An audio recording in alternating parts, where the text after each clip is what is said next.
This video sponsored by EduQuest. இது online courses provide பண்ணுற company.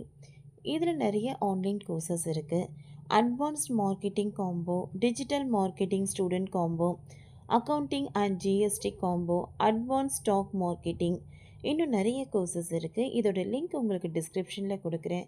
தேவைப்படுறவங்க யூஸ் பண்ணி பாருங்கள். The struggle to find courses that truly speak your language, it's finally over. Welcome to EduQuest, where learning is made just for you. At EduQuest, we bring you a wide range of online courses, from career building programs to skill boosting masterclasses, all in your regional language. Because we believe language should never be a barrier to success. Our courses are tailor made after understanding what today's learners really need.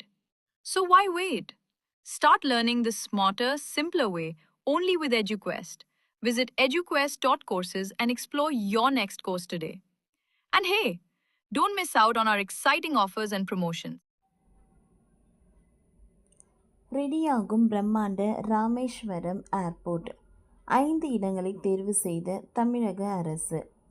ராமேஸ்வரத்தில் விமான நிலையம் அமைப்பதற்கான இடத்தை இறுதி செய்யும் முயற்சியில் தமிழக அரசு ஈடுபட்டுள்ளது. ராமேஸ்வரம் மாவட்டத்தில் விமான நிலையம் அமைப்பதற்காக இதுவரை 5 இடங்கள் அடையாளம் காணப்பட்டுள்ளது. தென் தமிழகத்தின் பொருளாதாரத்தை மேம்படுத்தும் நோக்கில் ராமேஸ்வரத்தில் விமான நிலையம் அமைக்கப்படும் என்று நிதி அமைச்சர் தங்கம் தென்னரசு 4 மாதங்களுக்கு முன்பு அறிவித்திருந்தார். இந்த 5 இடங்களில் இருந்து 3 இடங்கள் தேர்வு செய்யப்பட்டு இந்திய விமான நிலைய ஆணையம் சாத்தியக்கூறு அறிக்கை ஒன்றை தயாரிக்க உள்ளது. இந்த அறிக்கையின் அடிப்படையில் அடுத்த ஆண்டுக்குள் ஒரு இடத்தை அரசு தேர்வு செய்யும் என்று குறிப்பிடத்தக்கது. இது குறித்து அதிகாரி ஒருவர் கூறுகையில், ராமேஸ்வரம் விமான நிலையம் அமைக்க சுமார் 700 ஏக்கர் நிலம் தேவைப்படும். ஒரு ஓடுபாதையுடன் கேட்சி விமானங்களை கையாளும் திறன் கொண்ட விமான நிலையத்தை நாங்கள் இங்கே களமிறக்க திட்டமிட்டுள்ளோம் என்றார்.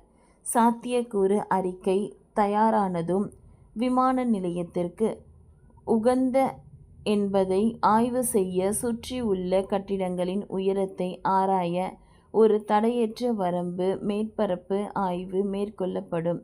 ராமேஸ்வரத்திற்கு தமிழ்நாடு மட்டுமல்ல, வட இந்தியாவில் இருந்தும் ஏராளமான சுற்றுலா பயணிகள் வருகிறார்கள். அவர்கள் பெரும்பாலும் மதுரை விமானத்தில் வந்து அங்கிருந்து 3 மணி நேரம் பயணம் செய்து ராமேஸ்வரத்தை அடைகிறார்கள். ராமநாத சுவாமி கோயில் மற்றும் தனுஷ்கோடிக்கு 1000 கணக்கான மக்கள் வருகை தருகின்றனர். பலர் முதலில் வாரணாசிக்கு சென்று பின்னர் ராமேஸ்வரத்திற்கு வந்து ஆன்மீக பயணத்தை நிறைவு செய்கிறார்கள். ராமேஸ்வரத்திற்கு விமான இணைப்பு விரிவாக்கம் செய்யப்பட்டால் வெளிநாடு சுற்றுலா பயணிகள் பெரிதும் பயனடைவார்கள் என்று அப்பகுதி மக்களுக்கு தெரிகின்றனர்.